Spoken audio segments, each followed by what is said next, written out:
Come on, Leo. Grrr! I'm a monster. I'm the best. Grrr! There are my calligraphy pens. What in the world are you doing? I'm trying to psych myself up. I watched a video on how to get confidence, and it said the way to overcome fear was with the power of positive thinking. That's what this is? I'm a monster? Well, yeah, the video said to repeat strong words and statements until I feel brave. And how's it working? It's not. No offense, Leo, but your team has lost most of your games. Why are you scared to play today? What? Layla, have you seen the Scorpions? They're not just undefeated. They're huge and play really aggressive. They can't be that bad. They foul so hard. All my friends who've played them said we're dead. I know 2 kids who got their wind knocked out playing the Scorpions. Sounds like they play rough, but that happens sometimes.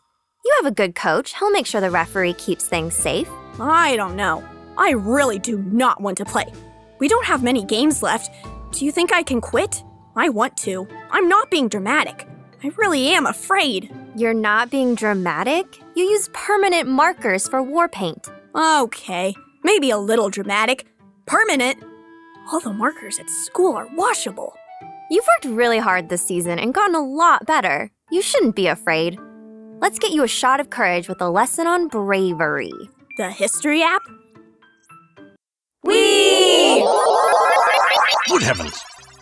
Hello, sir. Do you have some time to help us? Not a lot, young lady. We're at war.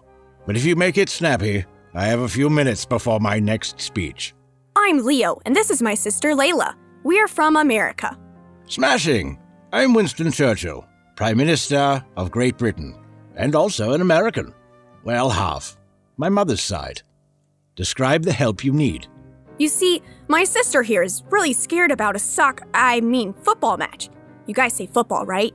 The other team is a lot bigger than her. She's afraid of getting hurt and she wants to quit. Oh, it's me who's scared. And you, young man, are simply dressed in full football uniform with bizarre markings on your face for support, I'm sure. Okay, it's me who's scared. I didn't want you to know I'm a coward. You haven't quit yet. You're no coward if you never surrender. There's still time for you to find courage. But I'm really afraid of playing against the Scorpions. There's nothing wrong with fear. There's nothing wrong with anxiety. But there's everything wrong with giving up or hiding from duty. Courage is doing what you know to be right, despite the fear you feel.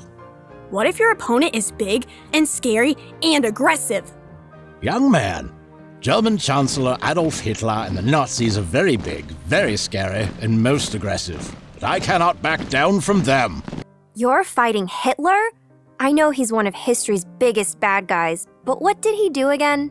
He and his followers, the Nazis, have started World War II and have plans to rule over Europe and perhaps even try and take over the world. What's Hitler's deal?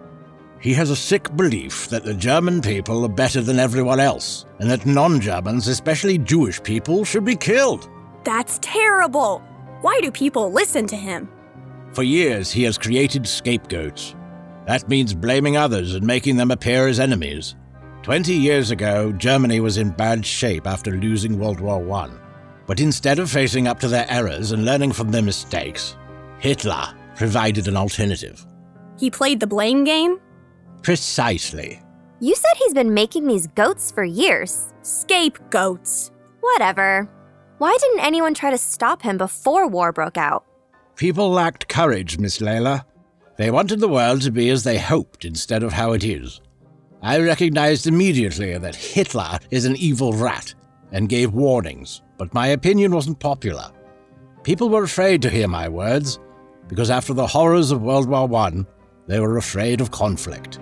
Were you made prime minister because your prediction about Hitler came true?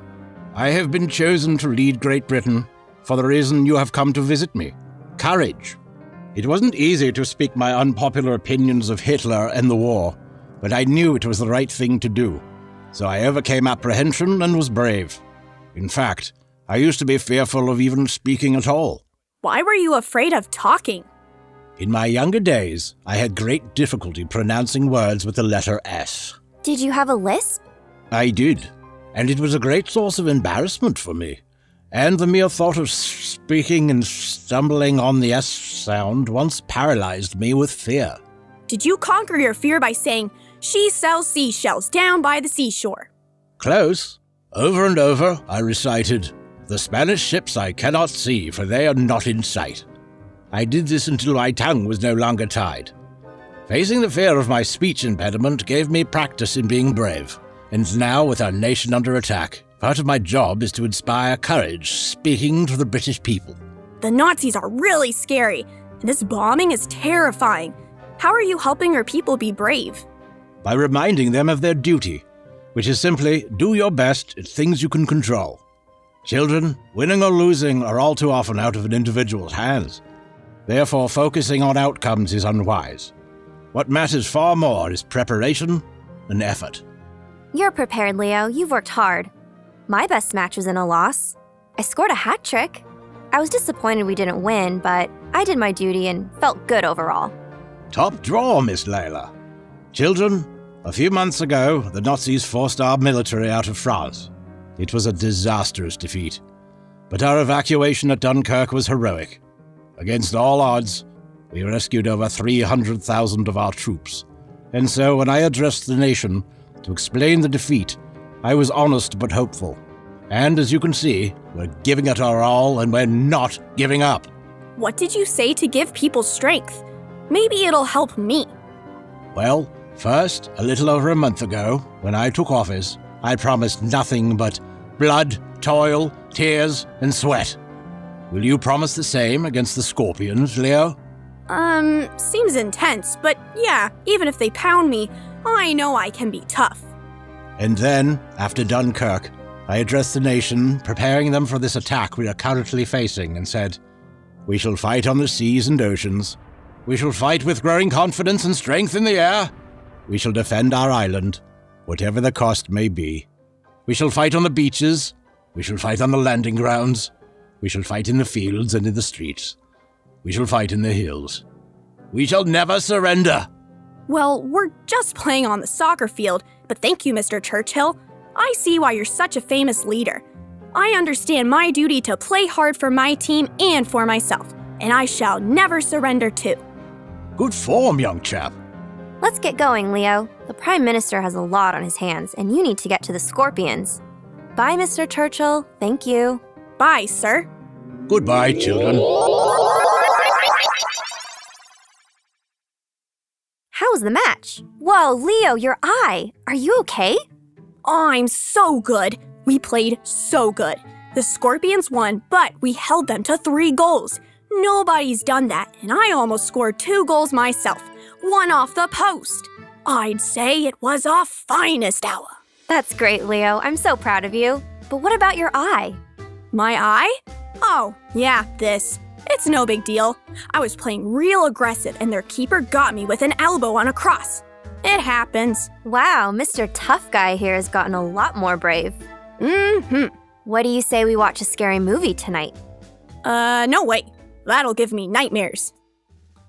If you are interested in time traveling again, please subscribe to PragerU.com/kids and watch more of our adventures. Thank you for watching this video. To keep PragerU videos free, please consider making a tax-deductible donation.